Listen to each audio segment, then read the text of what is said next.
Hi అండి, అందరికీ నమస్కారం. Welcome to my YouTube channel. ఇప్పుడే అందిన వార్త అండి. కుప్పకూలిన భారీ వంతెన పరిస్థితి అయితే విషమం. ఆ వివరాలు అయితే ఈ వీడియోలో తెలుసుకుందాం. వీడియో అయితే ఎక్కడ స్కిప్ చేయకుండా ఎండ్ వరకు చూడడం వల్ల ఇన్ఫర్మేషన్ అనేది పూర్తిగా అర్థమవుతుంది. అలాగే వీడియో నచ్చినట్లయితే ఒక లైక్ చేయండి. ఇంకా సబ్స్క్రైబ్ చేసుకున్నట్లయితే మన ఛానల్ సబ్స్క్రైబ్ చేసుకున్న ద్వారా నేను చేసే ప్రతి ఒక్క వీడియో మీ వరకు రీచ్ అవుతుంది.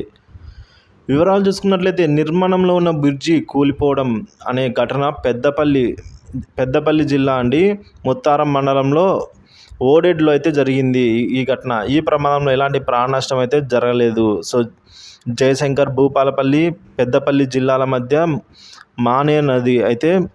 మానేరు నదిపై బ్రిడ్జి నిర్మించాలని అయితే నిర్ణయించారండి. ఈ వంతెనలో ఓడెడ్ నుంచి గర్మిళ్ళపల్లి మధ్య దూరం తగ్గనుంది. సో ఈ బ్రిడ్జి వల్ల 29 కోట్ల వ్యయంతో వంతెన నిర్మాణానికి శంకుస్థాపన కూడా చేశారు. 2016 ఆగస్టులో బ్రిడ్జి నిర్మాణం స్టార్ట్ చేశారండి. బిల్లులు సరిగా రాకపోవడంతో, కాంట్రాక్టర్లు మారడంతో వంతెన నిర్మాణం అక్కడికే ఆగిపోయింది. 9 సంవత్సరాలు గడిచినా కూడా బ్రిడ్జి నిర్మాణం పూర్తి కాలేదు.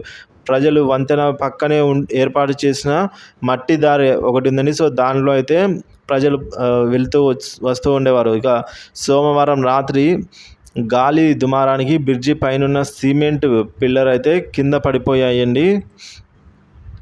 సో ఈ విధంగా అర్ధరాత్రి సమయంలో బ్రిడ్జి గడ్డర్స్ పడిపోవడం ప్రమాదం తప్పిందని అయితే స్థానికులు చెబుతున్నారు. వంతెన నిర్మాణం త్వరగా చేపట్టాలని ప్రజలు అడుగుతున్నారు. నాణ్యతతో బ్రిడ్జి నిర్మించాలని అయితే కోరుతూ ఉన్నారు.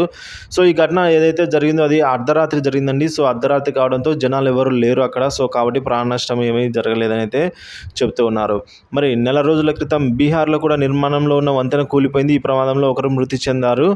ఇక సుపాల్కోసి నదిపై వంతెన నిర్మిస్తూ ఉన్నారు. సో అక్కడ వంతెన స్లాబ్ ఒకరి మీద కూలడంతో పలువురు కార్మికులు చిక్కుకుపోయారు. వారిని అయితే సహాయ బృందాలు రక్షించాయి, కానీ ఒకరిని మాత్రం కాపాడలేకపోయారు. సో ప్రమాదానికి సంబంధించిన పోలీసులు అయితే కేసు నమోదు చేసుకొని దర్యాప్తు అయితే విచారణ చేస్తూ ఉన్నారు. మరి ఈ విధంగా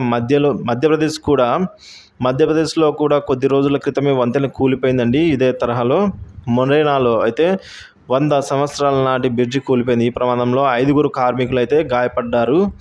సో మరి చూసుకోవచ్చు, ఈ విధంగా బ్రిడ్జిలు అయితే వరుస ఘటనలు అయితే ఈ విధంగా ఉన్నాయి.